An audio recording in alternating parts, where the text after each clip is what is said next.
Port Adelaide done by 91 points at the MCG by Collingwood, and they fought back really strongly today at the Adelaide Oval to beat an inexperienced Richmond side, but a win is a win, and stoppage-wise, they were incredible today. Yeah, they really overpowered them at stoppage, and it's a bit of a lesson, a bit of a reality check for Richmond, who still hung in there at times. They fought back, they got some momentum swings back their way, but they really just dominated them from stoppage. It was a big turnaround, 91 points last week. They won by 72 today, but yeah, I think it was a little bit of a grounding for Richmond, but also a good response from Port Adelaide, who would have been very disappointed with their performance last week against Collingwood.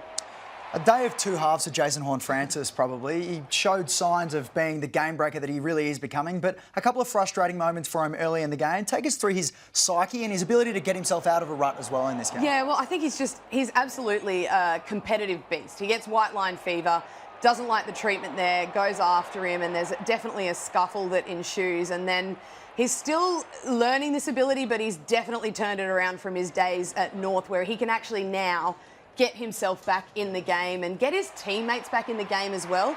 This is extremely selfless, hands it off, first goal in league footy, but that sort of thing we didn't see from him at North. He wasn't able to really wrestle his momentum back in a game when he'd lost his cool. Other teams would go after him and he'd go out of the game, but he put on a really nice performance. And I think we need to realise as well, there's been a bit of scrutiny about Harley Reid this week. It's similar to what Jason Horne-Francis was copying at North Melbourne, that these players, when they're 18 and 19, they need to make mistakes to learn from them. And that's the process we're seeing at the moment with Harley. His evolution will turn into what we now see from Jason Horne-Francis as well.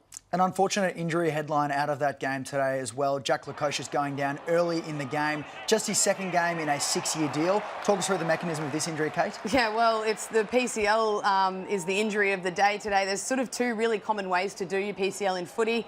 Generally a bit of a ruckman's injury because of the contact knee on knee, like what we saw with Jack Lukosius there. So his looked slightly more mild than Tom Stewart, but to be honest with these ones, it's a couple of weeks or up to 3 months out if it's a full rupture. So another one that they'll be sweating on, a very small forward line as well when Jack Lukosius went out of that game for Port Adelaide. So interesting to see if they're happy to still structure up that way next week or what the outcome is for Lukosius.